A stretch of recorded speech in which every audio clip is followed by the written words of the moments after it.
समीर दादाचं नाव घेतलंस, हास्य जत्रा बघतेस का? आणि आपल्या मित्राला आज इतकी ओळख मिळाली, आज त्यालाही एक वलय प्राप्त झालंय, खूप फॅन्स झालेत त्याचे.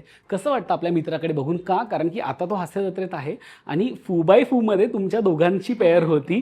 कसं वाटतं ह्या सगळ्याकडे बघून? आता जुन्या आठवणी आठवतात का? खूप, म्हणजे काय, त्यांनी आणि मी खूप म्हणजे खूप शोजमध्ये तो संतोष बरोबर त्यांनी खूप काम केलंय.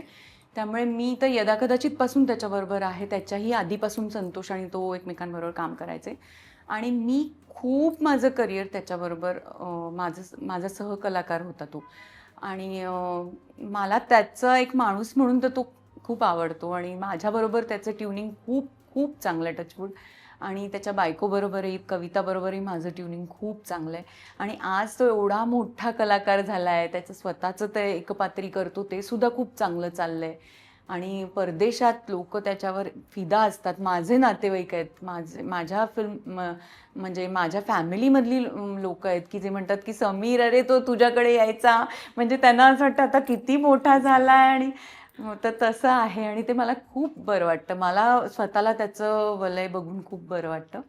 आणि माझ्यासाठी तर तो आहे तसाच आहे, म्हणजे मला काही असं वाटत नाही. पण फुवायफूची एखादी आठवण या निमित्ताने, खूप आठवणी. कारण किती स्किट्स तुमचे तेव्हा चालले अरे होते. मी तेव्हा ना खूपच हैराण करायचे त्याला. मला एक तर स्पर्धा फार माहीत नव्हती आणि तिथे बऱ्यापैकी कॉम्पिटिटिव्ह होतं सगळं. हो.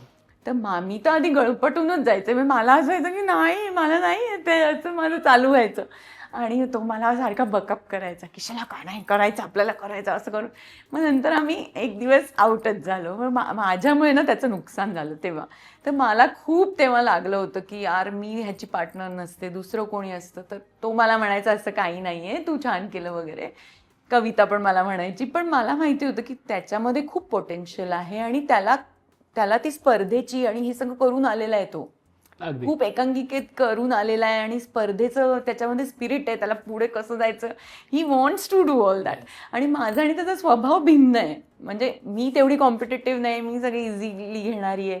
तर मला खूप बरं वाटतं की त्याला एक छान माध्यम मिळालं, ज्यात त्यांनी त्याचं जे टॅलेंट होतं ते खूप छान प्रकारे शो झालं आणि लोकांनी त्याला प्रचंड उचलून धरलं. ह्याबद्दल आय एम रिअली ग्रेट. पण एखाद्या स्किटची आठवण आहे जी तुला प्रकर्षाने आज सांगावीशी वाटते? कारण की आम्हाला तर खूप स्किट आठवत आहेत. अरे मी काय करायचे, मी ना विसरायचे मध्येच.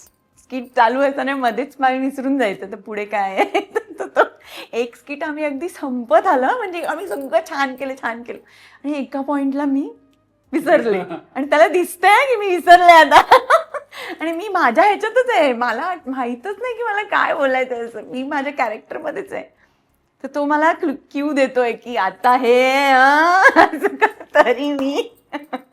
आणि मी शेवटी त्यांनी माझं वाक्य त्यांनी स्वतःनीच घेतलं आणि मग ते स्किट संपलं आणि मग माझ्यावर एवढा चिडला. मला म्हणाला, अगं तुला मी सांगतोय ना, ते माझ्याकडे बघत सुद्धा नाही. सांगतोय तरी बघत नाही माझ्याकडे.